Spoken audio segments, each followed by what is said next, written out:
हाँ जी, आप सुन रहे हैं किंग जॉर्ज मेडिकल यूनिवर्सिटी का कम्युनिटी रेडियो स्टेशन KGMU गूंज 89.6 मेगाहर्ट्ज की फ्रीक्वेंसी पर। दोस्तों, मेरा नाम है प्रतिमा और हर रोज़ की तरह लेकर हाजिर हूँ आज का हेल्थ टॉक। दोस्तों, आज का भी हमारा हेल्थ टॉक का जो हमने टॉपिक लिया है वो बहुत ही ज़्यादा सेंसिटिव, बहुत ही ज़्यादा इम्पॉर्टेंट टॉपिक है। आज का हमारा टॉपिक है ब्रेन ट्यूमर। इस टॉपिक पर हम चर्चा करेंगे हमारे डॉक्टर साहब से। आज हमारे साथ हैं KGMU लखनऊ के doctor Rajat Verma. Hello sir, welcome in our show. Hello. आज हमारे साथ हैं KGMU लखनऊ के डॉक्टर रजत वर्मा, जो कि असिस्टेंट प्रोफेसर हैं डिपार्टमेंट ऑफ न्यूरो सर्जरी में। सर, जैसा कि हमारा प्री डिस्कशन हो चुका है, आज हमारा टॉपिक है ब्रेन ट्यूमर। तो सबसे पहले हमारी आम जनता को बताएं कि ब्रेन ट्यूमर क्या है। ब्रेन ट्यूमर हमारे दिमाग की कोशिकाओं का एक जिसको हम एबनॉर्मल प्रोलिफरेशन कह सकते हैं, या वो हमारे दिमाग में जब ग्रो कर जाती हैं, या फिर ये भी हो सकता है कि किसी शरीर के किसी और अन्य हिस्से में कोई ट्यूमर हो या गांठ हो और वो खून के रास्ते हमारे दिमाग में आके बस गई, जिसकी वजह से हमें कई तरह की समस्याएं पैदा होती हैं और जान जाने का खतरा भी रहता है।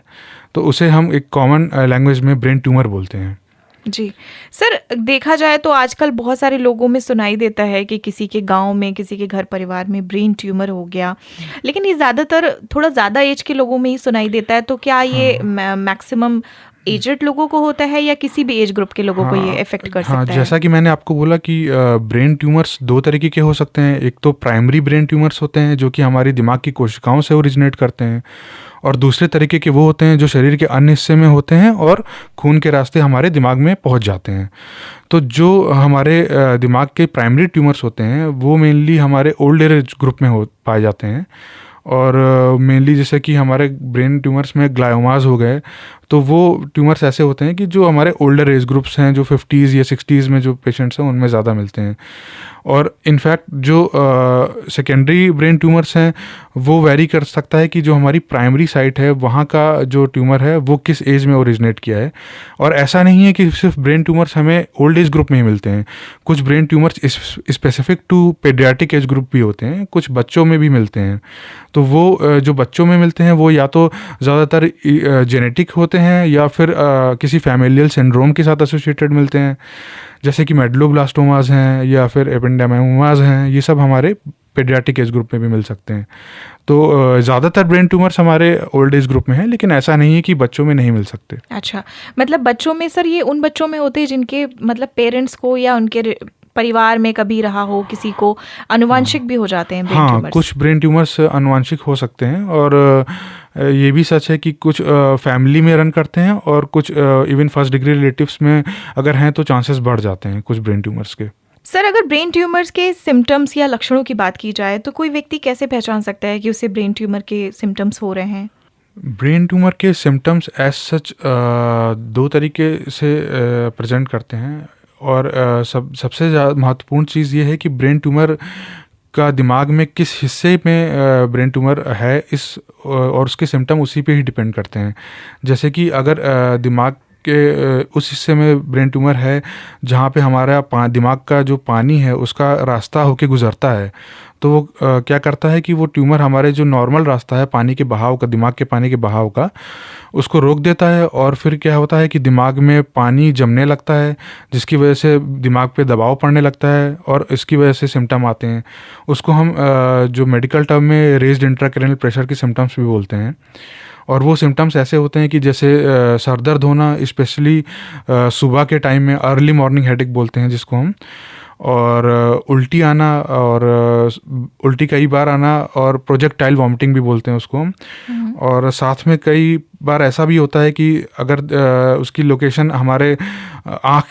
की नसों के पास है तो हमारी आँख की रोशनी भी कम पड़ सकती है। और साथ ही साथ इसके अलावा ब्रेन ट्यूमर खुद भी दिमाग को डायरेक्टली दबाते हैं, दिमाग की कोशिकाओं को। और सिर्फ दिमाग की कोशिकाओं को ही नहीं दबाते, वो दिमाग में जो कोशिकाओं को, जो खून की नलियाँ, उसमें खून का बहाव है उसको भी रोक देते हैं, जिसकी वजह से दिमाग की कोशिकाएं मरने लगती हैं और फिर उसके सिम्टम्स स्पेसिफिक टू लोकेशन आने लगते हैं। जैसे कि ऐसा भी हो सकता है कि हाथों या पैरों में कमज़ोरी आ जाए, या हमारे लैट्रिन बाथरूम रोकने की क्षमता चली जाए, या फिर हमारे बिहेवियर में चेंज आ जाए, या फिर जो हमारी याददाश्त है उसमें बदलाव आ जाए। तो दिमाग के अलग अलग हिस्से में, जो दिमाग का अलग अलग हिस्से का अलग अलग फंक्शन है, वो ट्यूमर उस फंक्शन को क्योंकि इम्पेयर करते हैं और सिम्टम्स भी उसी के हिसाब से आते हैं। तो एक तो हमारे रेज्ड इंट्राक्रैनियल प्रेशर के सिम्टम्स हो गए जो कॉमन सिम्टम्स होते हैं, इसके अलावा स्पेसिफिक टू लोअर फंक्शंस इसको वो सिम्टम्स के साथ प्रेजेंट कर सकते हैं। मतलब कहीं ना कहीं हमारी पूरी बॉडी जो है उस पे इसका इफेक्ट बहुत ज़्यादा पड़ता है, जैसे हाँ, कि आपने कहा कि बिल्कुल। पैरों में भी इसका इफेक्ट पड़ता जी। है, क्योंकि कहीं ना कहीं माइंड से ही पूरी बॉडी कनेक्टेड है। तो अगर बॉडी में किसी तरह के, जैसे कि सर ने बताया कि ये सारे सिम्टम्स हैं, किसी भी तरह के कोई भी अगर आपको लक्षण महसूस होते हैं तो तुरंत अपने नज़दीक के जो डॉक्टर हैं उनसे संपर्क करें और अपना ट्रीटमेंट लें। सर, अगर समय रहते अगर किसी को इस तरह के थोड़े बहुत लक्षण दिख भी रहे हैं और वो थोड़ी लापरवाही कर रहे हैं, अगर सुबह उनको उठ के हेडेक हो रहा है तो उन्हें लग रहा है कि शायद ये नॉर्मल देर तक जागने की वजह से या कुछ ऐसी चीज़ें हैं, इस तरह के सिम्टम्स को वो अवॉइड करते हैं, तो ये कितना ज़्यादा घातक और ख़तरनाक हो सकता है? अगर आप को सर दर्द हो रहा है और या फिर ऐसा हो रहा है कि आपकी नींद ही सर दर्द की वजह से खुल रही है सुबह, और ये सिम्टम्स ऐसे हो रहे हैं कि ये दिन पर दिन बढ़ते जा रहे हैं और लगातार हैं, तो फिर आपको तुरंत ही नज़दीकी अस्पताल में जाना चाहिए, अपने दिक्कत बतानी चाहिए वहाँ पे जो भी मेडिकल ऑफिसर हैं, क्योंकि अगर आपने ज़रा सी भी लापरवाही बरती तो ये सिम्टम्स बहुत जल्दी प्रोग्रेस कर सकते हैं और इसमें जान जाने तक का खतरा भी हो सकता है। और अगर जान नहीं गई तो हो सकता है कि कुछ ऐसी दिक्कतें आ जाएं जिन्हें हम दोबारा ना सही कर सकें, और जो इरिवर्सिबल, जिसको हम न्यूरोलॉजिकल डेफिसिट बोलते हैं, इरिवर्सिबल डेफिसिट, या पैरों में कमज़ोरी या फिर हाथों में कमज़ोरी, क्योंकि शरीर में नसें और दिमाग की नसें ऐसी चीज़ें हैं जिनमें अगर एक बार इंजरी हो गई तो फिर बहुत ही ज़्यादा मुश्किल होता है, क्योंकि वो रिजनरेट नहीं कर पाती शरीर के बाकी ऑर्गन्स की तरह। जो दिमाग हैं और दिमाग की नसें हैं वो दोबारा रिजनरेट नहीं कर सकती, इस वजह से वो डेफिसिट परमानेंट लाइफ लॉन्ग हो सकते हैं। तो अगर आप ज़िंदगी भर के परेशानियों से मुक्ति पाना चाहते हैं, तो अगर आपको ये परेशानियां हैं तो तुरंत ही किसी न किसी नज़दीकी जिला अस्पताल में आप कंसर्न करें। बिल्कुल, जैसे कि सर ने कहा, अगर आपको किसी तरह के कोई सिम्टम्स नज़र आ रहे हैं तो तुरंत अपने नज़दीकी अस्पताल में जाएं और अपना प्रॉपर ट्रीटमेंट लें, और जैसा डॉक्टर आपको कहते हैं वो सारी मेडिसिन लेना भी बहुत ज़रूरी है, क्योंकि कई बार ये होता है कि लोग कुछ दिन तो ट्रीटमेंट कराते हैं, उसके बाद में कहते हैं कि डॉक्टर्स तो बार बार वही दवाइयाँ रिपीट कर रहे हैं, वो या तो सेल्फ अपना डॉक्टरी करने लगते हैं या तो कुछ ना कुछ इस तरह की गलतियाँ करते हैं, और इसका नतीजा ये होता है कि बीमारी बहुत ज़्यादा घातक हो जाती है। फिलहाल आपको एक बात और बता दें कि अगर आपके मन में भी कोई प्रश्न आ रहा है ब्रेन ट्यूमर से संबंधित या किसी भी तरह का हेल्थ से रिलेटेड कोई क्वेश्चन, तो आप हमें व्हाट्सएप कर सकते हैं हमारे व्हाट्सएप नंबर पर। नंबर नोट कर लें, 8887019138। नंबर एक बार फिर से सुन लीजिए, 8887019138। इसके साथ ही आप हमें मेल कर सकते हैं fm@kgmcindia.edu पर, और साथ ही आप हमारे सोशल मीडिया हैंडल्स, हमारे इंस्टाग्राम और फेसबुक पेज पर जाकर भी आप हमें मैसेज कर सकते हैं। हम आपके सभी क्वेश्चंस के आंसर ज़रूर देंगे। अब हम ये जानना चाहेंगे कि ब्रेन ट्यूमर में इलाज किस तरह से होता है और किस तरह की दवाइयों, सर्जरी वगैरह का यूज़ होता है। क्या इसका सिर्फ सर्जरी के द्वारा ही ट्रीटमेंट है या मेडिसिन से और सिकाई वगैरह से भी होता है? ब्रेन ट्यूमर का इलाज हमारा अलग अलग ट्यूमर का इलाज अलग अलग होता है, पर सर्जरी का जो इंडिकेशन है ब्रेन ट्यूमर्स में वो ये है कि अगर ट्यूमर का जो हमारा साइज़ है वो इतना ज़्यादा बड़ा हो गया है कि हमारे जो नॉर्मल ब्रेन है उसको कंप्रेस कर रहा है और उसमें सूजन कर रहा है और उसकी ब्लड सप्लाई को कॉम्प्रोमाइज़ कर रहा है, या फिर हमारे फोकल डेफिसिट कॉज कर रहा है स्पेसिफिकली, तो उस केस में हमें ऑपरेशन करना पड़ता है। और ऑपरेशन करके ना ही सिर्फ जो हमारा ट्यूमर है उसको निकाल सकते हैं उसको, बल्कि ट्यूमर की वजह से जो हमारा जो दिमाग में दबाव है उसको तुरंत ही रिलीव कर सकते हैं, जिससे क्या होता है कि हमारी जो नॉर्मल ब्रेन है, जो नॉर्मल दिमाग है वो हम तुरंत बचा सकते हैं उसको। और स्पेसिफिकली अगर उन केसेस में जिसमें हमारा ट्यूमर के अंदर ब्लीड हो गया है या ट्यूमर का साइज़ बहुत जल्दी बढ़ गया है, बहुत ज़्यादा बढ़ गया और मरीज़ की बेहोशी की स्थिति में है, तो कभी कभी इमरजेंसी सर्जरी से हम मरीज़ की जान भी बचाई जा सकती है। ब्रेन ट्यूमर का इलाज सिर्फ सर्जरी या सिर्फ दवा या सिर्फ सिकाई नहीं है, इसमें कई सारी या तो सिर्फ हम सर्जरी, दवा, कभी कभी सिकाई एक साथ भी इस्तेमाल करते हैं। दवाओं का इसमें जो रोल है वो ये है कि जो ट्यूमर की वजह से जो दिमाग में सूजन आ गई है उस सूजन को कम करना, और मरीज़ को झटके ना आने पाए। इस वजह से जो ट्यूमर जो दिमाग को इरिटेट करता है उसकी वजह से कभी कभी झटके भी आते हैं मरीज़ को, तो उन झटकों को रोकने के लिए दवा चलती हैं, दिमाग में सूजन कम करने के लिए दवाएं चलती हैं, और साथ ही साथ मरीज़ को कभी कभी इवन कुछ दवाएं ऐसे भी होती हैं जिनको हम ट्यूमर की कोशिकाओं को रोकने के लिए भी इस्तेमाल करते हैं, जिसको हम कीमोथेरेपी भी बोलते हैं। तो जो कीमोथेरेपी का रोल है वो कभी कभी ट्यूमर का साइज़ ऑपरेशन से पहले कम करने के लिए भी इस्तेमाल कर सकते हैं, और ऑपरेशन के बाद जब ट्यूमर निकल गया तो बचे हुए ट्यूमर को रोकने के लिए हम कीमोथेरेपी का इस्तेमाल कर सकते हैं। और जहाँ तक कि सिकाई का है रोल, दिमाग के कुछ ट्यूमर्स ऐसे होते हैं जो कि हमारी सिकाई से बहुत अच्छा रिस्पॉन्ड करते हैं। स्पेशली जो ट्यूमर्स ऐसे होते हैं जो बच्चों में होते हैं या फिर बहुत हाई ग्रेड वैरायटी के होते हैं जिनकी प्रोलिफरेशन और रिकरेंस रेट बहुत ज़्यादा होता है, जिनमें मतलब ट्यूमर का ऑपरेशन होने के बाद दोबारा होने का चांस बहुत ज़्यादा है, तो उसमें हम सिकाई करके उस चांस को कम कर सकते हैं। और सिकाई का रोल ये भी है। और इवन या कुछ जो ट्यूमर्स हैं जहाँ पे दिमाग में ऐसी जगह स्थित हैं जहाँ पे इलोकेंट एरियाज जिसको हम बोलते हैं, जहाँ पे अगर हम ऑपरेशन करना संभव नहीं है, वहाँ तक पहुँचना संभव नहीं है, या फिर वहाँ पे अगर हमने किया तो मरीज़ की जान को इतना ज़्यादा खतरा हो सकता है कि हम ऑपरेशन से फ़ायदा कम हो और नुकसान ज़्यादा हो, तो फिर हम वहाँ पे सिकाई का इस्तेमाल करते हैं। जी सर, बातें हो रही हैं हमारी ब्रेन ट्यूमर पर। अगर किसी व्यक्ति को अगर ब्रेन ट्यूमर हो जाता है और उसका ट्रीटमेंट भी हो जाता है, उसकी मेडिसिन काफ़ी लंबे समय तक चलती है या उसकी सर्जरी हो जाती है, तो इसके दोबारा होने के कितने चांसेस रहते हैं? क्या ये दोबारा भी हो सकता है? हाँ, यूजली सर्जरी होने के बाद जो ऑपरेशन करके हम दिमाग से ट्यूमर का निकालते हैं, उस ट्यूमर को हम बायोप्सी के लिए भेजते हैं। और बायोप्सी में वो ट्यूमर का जो वो टिश्यू है उसको वो प्रोसेस करते हैं और वो फिर हमें बताते हैं कि वो ट्यूमर क्या है। तो अगर बायोप्सी की रिपोर्ट में ये पता चलता है कि वो ट्यूमर का जो ग्रेड है वो बहुत हाई ग्रेड है, मतलब ट्यूमर की जो कोशिकाएं बहुत जल्दी ग्रो करती हैं और बार बार, तो उसका रिकरेंस होने का चांस बहुत ज़्यादा होता है और वो दोबारा भी हो सकता है। और जिसके लिए निदान के लिए या तो हमें सिकाई लगवानी पड़ती है, या तो हमें अगर मरीज़ को सिकाई नहीं लगती है तो फिर हमें मरीज़ का स्कैन या MRI बार बार करके देखना होता है कि कहीं वो दोबारा तो नहीं ग्रो कर रहा है। स्पेशली अगर मरीज़ को वो दिक्कतें जो उसको ऑपरेशन के पहले वो दोबारा से होने शुरू हो गई हूँ, तो फिर हमें तुरंत एहतियात बरतना पड़ेगा उसके लिए। जी सर, हमारे पास एक क्वेश्चन आया है हमारे इंस्टाग्राम पेज पर कि एक व्यक्ति हैं जिनके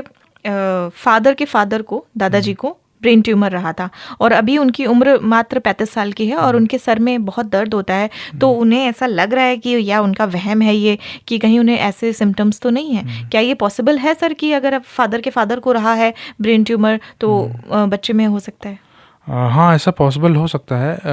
और लेकिन फिर हमने आपसे वही बताया कि सर दर्द अगर ऐसा है कि वो न्यू ऑनसेट है और अभी शुरू हुआ है, पहले नहीं था, और वो उसकी जो इंटेंसिटी है वो दिन प्रतिदिन बढ़ती जा रही है, या फिर वो लगातार बना हुआ है, तो फिर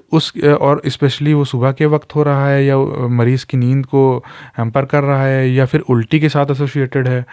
और या फिर मरीज़ को और कोई दिक्कत भी आ रही है, जैसे कि आंखों की रोशनी कम हो रही है या फिर कानों में सुनना कम हो रहा जा रहा है, तो अगर ये सब परेशानियां भी हैं साथ में, तो फिर हमें मरीज़ को पूरी तरह से इवैल्यूएट करना पड़ेगा और उसमें उन केसेस में हमें इन्वेस्टिगेशन के लिए प्रोसीड कर जाना चाहिए, अगर वो मरीज़ ऐसे पर परेशानियां बता रहा है और फैमिली हिस्ट्री दे रहा है। जी, तो अगर किसी की फैमिली हिस्ट्री रही है और उसको, जैसे कि डॉक्टर हमारे सर ने कहा कि बहुत सारे सिम्टम्स हो रहे हैं, सिर्फ सर दर्द नहीं है, सर दर्द हो सकता है कि सर आईसाइट की वजह से भी होता है, और अगर इसके साथ ही अगर आपको और तरह तरह के सिम्टम्स हो रहे हैं, आपको वॉमिटिंग हो रही है, आपको वो सारे सिम्टम्स अगर हो रहे हैं किसी व्यक्ति को, तो उन्हें तुरंत अपने डॉक्टर से सलाह लेने की ज़रूरत है और प्रॉपर ट्रीटमेंट की ज़रूरत है। अगर हमारे KGMU में कोई आना चाहता है ब्रेन ट्यूमर से संबंधित या किसी भी तरह के उसके ब्रेन से रिलेटेड कुछ प्रॉब्लम्स है, तो वो किस डिपार्टमेंट में आ सकता है, किस दिन आ सकता है और प्रोसीजर क्या है, किस समय आ सकता है? अगर मरीज़ की स्थिति ठीक है और वो अपने होशो हवास में है, वो चल फिर रहा है, तो फिर वो हमारे पास आउट पेशेंट डिपार्टमेंट में डायरेक्टली जो हमारी ओपीडी होती है मंडे टू फ्राइडे, वो किसी भी वक्त आ सकता है फ्रॉम 8 AM टू 4 PM तक। वो किसी भी वक्त आ सकता है और अपने सिम्टम्स के साथ हमें बता सकता है और वहाँ से ही उसका इलाज हो जाएगा। लेकिन अगर कोई मरीज़ ऐसा है जो बेहोश हो गया है या फिर जिसकी स्थिति ऐसी है जो नहीं ले जाने लायक है कि ओपीडी तक नहीं पहुंच सकता, तो वो हमारे इमरजेंसी डिपार्टमेंट जो है, जहाँ पे जो हमारी 24/7 आवर्स ओपन रहता है जो ट्रॉमा सेंटर में, वो इमरजेंसी में किसी भी वक्त किसी भी समय आ सकता है वहाँ पे। तो वहाँ पे हमारे न्यूरो सर्जरी के जो डॉक्टर्स हैं वो हमेशा मौजूद रहते हैं और उन्हें उसी समय ही वो वहाँ पे एडमिट हो सकते हैं। हमारे वार्ड में डायरेक्ट एडमिशन हो जाएगा और उनका इलाज वहीं से संभव है। जी। और जब आप आइएगा तो कोविड वैक्सीनेशन के कार्ड्स, दोनों कार्ड्स ले आइएगा और इसके साथ ही आप आधार कार्ड ज़रूर लेकर आइएगा और प्रॉपर मास्क वगैरह लगा कर आइएगा, क्योंकि कोविड अभी पूरी तरह से गया नहीं है। हम आपको समय समय पर बताते रहते हैं कि कोविड एप्रोप्रिएट बिहेवियर का पालन करें, मास्क लगाएं, सैनिटाइज़र का प्रयोग करें और डिस्टेंस बनाकर रखें। सर, अगर इसके निदान, इसके उपचार की बात की जाए तो ब्रेन ट्यूमर का ट्रीटमेंट किस तरह से किया जा सकता है, किस तरह से किया जाता है? ब्रेन ट्यूमर का ट्रीटमेंट, जैसा कि मरीज़ हमारे पास आया और हमें लग रहा है कि उसे ये परेशानियां ट्यूमर की वजह से हो रही हैं, तो फिर हम डायरेक्टली, अगर पेशेंट चल फिर रहा है और उसकी स्थिति ऐसी है कि एमआरआई कराया जा सकता है, तो फिर हम डायरेक्टली पेशेंट का एमआरआई करा लेते हैं। और एमआरआई में हमें लग जाता है कि ट्यूमर को हमें ऐसा हमारा ट्यूमर को ऑपरेशन करना है या फिर उसको अभी सिर्फ दवाओं से इलाज करना है, या फिर पानी का रास्ता जो रुका हुआ है उस पानी के रास्ते को हमें दोबारा फिर से बनाना है। तो इस जो आगे का इलाज है वो हमारे एमआरआई से हमें एक रोड मैप मिल जाता है कि हमें कैसे प्रोसीड करना है। तो मरीज़ को हम एमआरआई में मशीन में भेज करके और करा सकते हैं। लेकिन अगर मरीज़ की स्थिति ऐसी है कि वो बेहोश है और उसका नहीं एमआरआई हो सकता है, तो फिर हम एक सीटी स्कैन, जो कि हमारा बहुत कम समय में हो सकता है, 2 मिनट के अंदर हो जाता है, तो हम एक सिंपल सीटी स्कैन करा के फिर भी देख सकते हैं हम कि उसमें मरीज़ को किस तरह का ब्रेन ट्यूमर है और कहाँ पे है। तो सीटी स्कैन और एमआरआई ही हमारी प्राइमरी इन्वेस्टिगेशंस रहते हैं इसमें। मेनली सीटी स्कैन और एमआरआई के बेसिस पे फिर फर्दर अगर हमें लगता है कि कहीं से बायोप्सी लेनी है या फिर एंजियो कराना है, तो फिर वो सेकेंडरी जांचें हैं। जी। सर, अगर किसी व्यक्ति को ब्रेन ट्यूमर है या दिमाग से संबंधित किसी भी तरह की परेशानी है, ये मैं सभी लोगों के लिए पूछ रही हूँ जिन्हें दिमाग से संबंधित कोई भी प्रॉब्लम है, उन्हें किस तरह की सावधानियां बरतनी चाहिए? जैसे कि बहुत सारे लोग फ़ोन पे बहुत लंबी लंबी बातें करते हैं, तो इन सब का भी कहीं ना कहीं हमारे माइंड पे असर पड़ता है। तो अगर किसी व्यक्ति को ब्रेन ट्यूमर है या किसी भी तरह की माइंड से संबंधित कोई प्रॉब्लम है, तो कौन कौन से उसे प्रिकॉशन रखना चाहिए, सावधानियां बरतनी चाहिए? सावधानियाँ 2 तरीके से हो सकती हैं कि जैसे कि अगर ब्रेन ट्यूमर के लिए जो रिस्क फैक्टर्स हैं, अगर हम उन पे एक्सपोज ही ना हो, तो हमारा वो प्रोफाइलैक्टिक सावधानियाँ हो जाएंगी, जिसमें हम ऐसा कर सकते हैं कि अगर हमारा जो रेडिएशन है, अगर रेडिएशन से हम बचे, जहाँ पे रेडिएशन हो रहा है उससे दूर रहें। और इवन प्रोलॉन्ग यूज़ मोबाइल का जो लगातार लंबे समय तक हम इस्तेमाल करते हैं, या जो ऑब्जेक्ट्स हैं हमारे जिससे रेडिएशन निकल रहा है, इलेक्ट्रोमैग्नेटिक वेव्स हैं, उनसे दूर रहें तो भी। या फिर हम किसी केमिकल इंडस्ट्री में काम करते हैं अगर, तो और हमें लग रहा है कि नहीं है वो दिक्कत है, तो हमें फिर वहाँ पे उससे, उन चीज़ों से, उन केमिकल से दूर रहना पड़ेगा। या फिर हम अपनी डाइटरी जो मॉडिफिकेशन, लाइफस्टाइल मॉडिफिकेशन बहुत ज़रूरी है इसके लिए। जैसे कि अगर हम स्मोकिंग, जो कि ना ही सिर्फ ब्रेन ट्यूमर्स, बाकी शरीर के अन्य ट्यूमर्स से भी एसोसिएटेड होते हैं जो रिस्क फैक्टर्स, जैसे कि सिगरेट पीना हो गया, बीड़ी पीना हो गया, या स्मोकिंग, टोबैको एडिक्शन हो गया, तंबाकू जो लोग खाते हैं, या फिर अल्कोहल कंजम्पशन है, एक्सेसिव अल्कोहल कंजम्पशन। तो ये सब जो चीज़ें हैं, इनसे अगर हम दूर रहें और एक हेल्दी डाइट लें और proper sleep, adequate sleep along with जो हमारा बेसिक रूटीन है लाइफस्टाइल का, एक्सरसाइज के साथ, तो अगर हम कुछ फिजिकल वर्क भी डेली करें और अपना डाइट और हेल्थ जो हेल्दी लाइफस्टाइल को अपनाते हैं, तो फिर with a healthy life and healthy diet we can avoid most of the risk factors. which are responsible for not only brain tumors but also overall in general tumors. जी, मतलब sir ने कहा कि healthy life और healthy diet, अगर आप अच्छा खाना खाते हैं और अपनी डाइट को बिल्कुल मेंटेन रखते हैं, टाइमली सोते हैं, टाइमली जागते हैं, आपका सारा रूटीन बिल्कुल ठीक है, तो आप बिल्कुल हेल्दी रह सकते हैं। तो ये सारी टिप्स जो सर ने कही, इन सारी चीज़ों को अपनी ज़िंदगी में शामिल करिए। और किसी तरह की अगर आपको कोई प्रॉब्लम है, आपको ब्रेन से संबंधित कोई प्रॉब्लम है या किसी भी तरह की कोई भी प्रॉब्लम है, कोई भी समस्या आपको हो रही है, तो आप हमारे KGMU में आ सकते हैं। आपको पूरा ट्रीटमेंट मिलेगा और वो भी बेहद कम दामों पर, क्योंकि हमारा अस्पताल एक सरकारी अस्पताल है। आपको सारी सुविधाएं बिल्कुल कम से कम दामों पर मिलेंगी। इसके साथ ही बहुत सी ऐसी सरकारी योजनाएं हैं जिसके तहत आपको बिल्कुल निःशुल्क आपको ट्रीटमेंट मिल जाएगा। सर, आप हमारे स्टूडियो में आए, आपने इतनी इन्फॉर्मेशन दी हमारी आम जनता को, इसके लिए आपका बहुत बहुत शुक्रिया। Thank you so much. Thank you. अत्यंत हर्ष और गर्व की बात है कि रेडियो KGMU गूंज आप हमारी फ्रीक्वेंसी 89.6 मेगाहर्ट्ज पर तो सुन ही सकते हैं, साथ ही विश्व के किसी भी कोने में सुन सकते हैं हमारे KGMU गूंज के एप्लीकेशन के साथ, जो अब एंड्रॉइड और iOS दोनों पर मौजूद है। एंड्रॉइड यूजर्स हमारे एप्लीकेशन को डाउनलोड करने के लिए प्ले स्टोर पर और iOS यूजर्स ऐप स्टोर पर जाकर टाइप करें KGMU गूंज और डाउनलोड करें जानकारी और मनोरंजन से भरपूर हम सबका अपना रेडियो स्टेशन, रेडियो KGMU गूंज 89.6 FM। रेडियो KGMU गूंज 89.6